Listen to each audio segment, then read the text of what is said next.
How's it going, everyone? Welcome back to Project Rebuild. I'm super excited to announce that we are officially getting started on the Nova, doing all the mechanical upgrades. I have a game plan, and let's just get this thing done. By the way, found a 4L80 for 900 bucks, fully rebuilt with a 6-month warranty. It's a pretty good deal, if you ask me. So, first order of business for this car, we are doing the Ford 8.8 rear end swap. For the people that don't know what's going on at home, this guy came with drum brakes, one wheel burnouts, really low gears in the back. So just not a very fun car. It's good for cruising, you know, not cool for impressing. The Ford 8.8 is the complete opposite. So this one actually came out of a 1997 Ford Explorer. It is limited slip, which means 2-wheel burnouts, 373 gears, which is just ideal in my opinion. And, you know, bigger axles, just heftier. You know, it can withstand what I want to do to this thing, and it's going to be a lot of fun. And it's also way cheaper than buying something that's bolt-in. So I could have bought something for $3,000. I can do this for around 400. It just makes sense. But it's going to take a little customization, and also it gives us a chance to learn, which is always the whole point of what we do here at Project Rebuild. So first order of business, we're going to take out the old rear end. And really, we're just going to try to figure it out as we go. I'm not sure if I'm going to get too much content for you guys, because there's videos out there somewhere, you know. I'll give you guys some tips as I come across them, but let's do this thing. So I've got the actual rear of the car suspended by jack stands. I feel like that was a better way to do it. The actual rear end itself is hanging. You do want the leaf springs to be completely decompressed and hanging down. That way you can undo the rear bolts and stuff quite easily, which I've already started to do. You can see it's honestly not connected at all on this side. So I'm gonna do the same thing to the other side. Pretty much disconnect anything that holds this rear end in place. So we have shocks on both sides, we've got leaf springs, we've got drive shaft, and I think we have some emergency brake cables that are kind of hanging out in there, and obviously the actual rubber line for the brake cables. So let's get this thing done. Okay, everyone, it's officially been a solid 30-40 minutes, but everything's disconnected. I went ahead and took off the 4 nuts that go to the bottom of the leaf spring mount. Also the strut, the shock is actually disconnected on both sides. I disconnected both emergency brake cables right there. And I just did the leaf spring shackles. So everything should be ready to drop. We're gonna see how things go. Let me prop you up. Okay. Oh, way too fast. Way too fast. I think, leaf spring mount is getting caught on the gas tank. You want to know something crazy? This is beyond terrifying how easy this was. Let's get this thing out. But we're rolling. I mean, everything's free, and it's confirmed. I might not make the hot rod tour. Okay, boom, done. There it is. It's out. You happy? Golly. Step 1 done. Step 2, just put it back, right? Just 2 easy steps. In and out. Oh, man, I'm never going to make it. All right, guys, quick update. I've got Brianna here helping me clean up. This one here is for the Nova.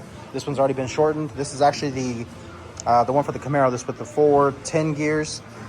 This one has not been shortened yet, but we're just going to rob all the parts off of this guy, throw them onto that one. That way we can get this guy bolted up into the Nova, and we'll be rolling. All right, you guys, it's officially been like an hour and a half. I disassembled the 410 gear rear end. I went ahead and put on the axle, swapped it over here, took the calipers, the brake, everything. I mean, everything's set up. So nothing's clean. Brianna did some scrubbing for sure. She got a lot of that gunk off, but it hasn't been painted or anything like that. It's not going to be pretty. I just I'm super impatient. I really want to put this thing inside the Nova. I really do wish there were some more videos out there about how this thing was done, but this thing is definitely narrower, 100%.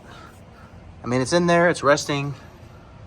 Pinion is on there. It's not like angled up or anything like that. Nothing's welded in place. But these shocks, where the heck are they supposed to go?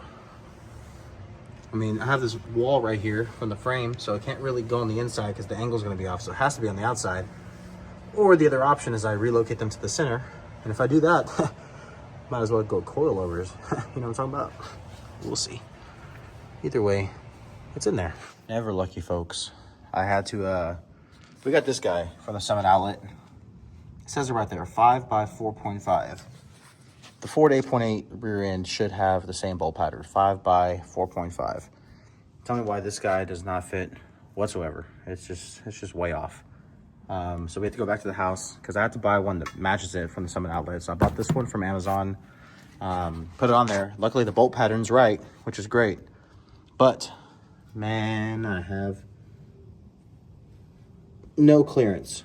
Holy cow. So I don't mind cutting out the metal here to kind of do like a mini tub or just get rid of it for, you know, temporary. And I also plan on relocating the shock anyways.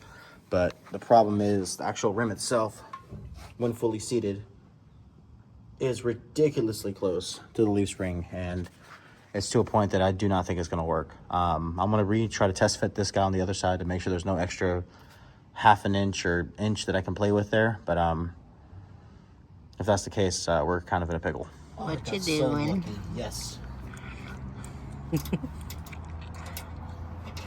Got so lucky that the one wrench I brought fits. Thank you, past me. You did good. Buckaroo. Gold star for you for the day.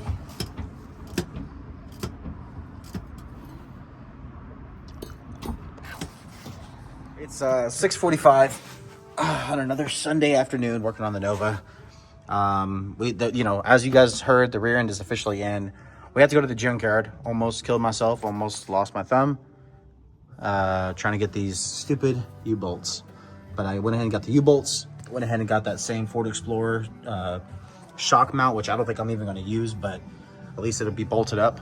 And we went ahead and tightened up the leaf springs and put everything at ride height, so just enough to where it came off the jack stand. And you know, this is the way it sits. It does look good. The pinion angle is honestly perfect. So that's super exciting. Went ahead and ordered the rear shock relocation kit. Technically it comes with these plates as well, which is super useful, but it's going to put it up inside in between the frame rails instead of it being out here. So that'll give us even more wheel clearance, which is awesome. But long story short, it's literally installed. I mean, if I have the right size wheels, the right distance and all that stuff, I can put wheels on it, need a drive shaft, and I'm done. So that's kind of cool. Everything, but the rear end does look pretty good. It could be really, really cool if I got some, you know, thicker sidewalls, tucked it a little bit better. And obviously this is without any weight or anything like that. So I think it's going to drop down a little bit more, but I could also go for like a 2-inch drop leaf spring or something like that. But as of right now, I'm really happy with the way that it sits.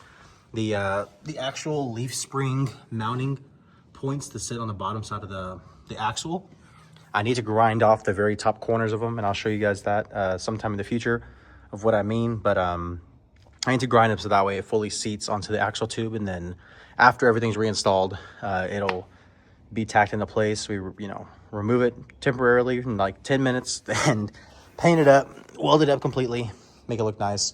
Luckily, we've already test fit everything. The drive shaft does fit. It barely squeezes in that rear output shaft. Let me show you. The yoke here, whenever it's fully installed and fully compressed, it barely presses in on the rubber here. I stole these wheels from the Camaro. They are center lines. I think these are the saber-tooth ones or something like that. But I was lucky enough that these guys actually have the Ford bolt pattern and the Chevy bolt pattern. So that alone makes these guys super worth it, because it saved me a heck of a lot of time. And I still have the center caps that I can put on top of this and cover all this ugliness up.